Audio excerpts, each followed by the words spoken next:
থানার উদ্যোগে আয়োজিত আজকের এই আয়োজনে উপস্থিত আছেন বিশেষ অতিথি হিসেবে উপস্থিত আছেন। প্রধান অতিথি হিসাবে উপস্থিত থাকার কথা ছিলেন আমাদের অতিরিক্ত পুলিশ মহোদয়, উনি আসতে পারেন নাই।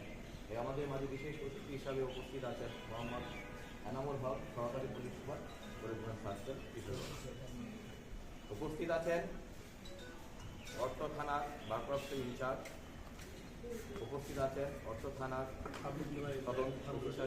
তদন্ত, উপস্থিত আছেন সামনে উপবিষ্ট মঞ্চে উপস্থিত আছেন রাজনৈতিক দলের নেতৃবৃন্দ এবং সামনে উপবিষ্ট বিভিন্ন রাজনৈতিক দলের নেতৃবৃন্দ এবং তারাইল বাজারের ব্যবসায়ীবৃন্দ, সমাজসেবকবৃন্দ। আসসালামু আলাইকুম। ওয়ালাইকুম সালাম। অনেক কথাই শুনলাম, অনেক কিছু করলাম।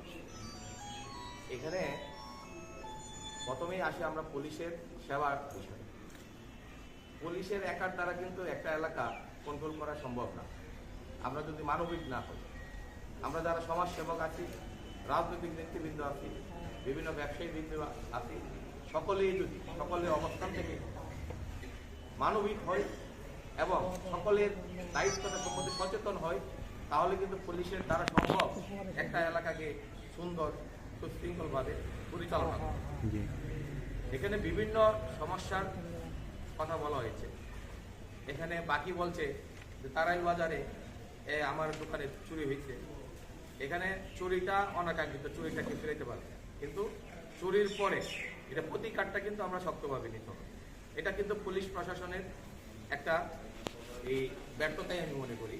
কেননা এটা চুরি হওয়ার তার পুলিশ স্টেশন থেকে কয়েক গজ মাত্র দূরে, ওইখানে যদি এটা যদি তড়িৎ পদক্ষেপ নেওয়া হতো, আমি মনে করি ওই চুরিটাকে উদ্ধার করা যায়। চোর চুরি করবে, এটাকে এই আগেই আমরা ফিরাইতে পারবো এরকম কিছু।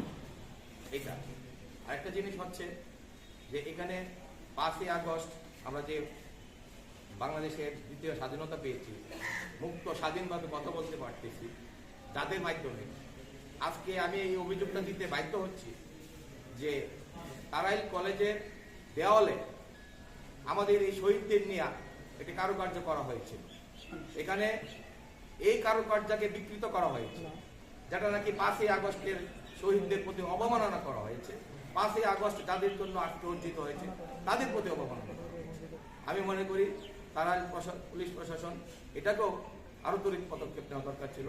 তারপরেও ওনারা পদক্ষেপ নিয়েছেন, তারা তদন্ত করছেন, দেখছেন।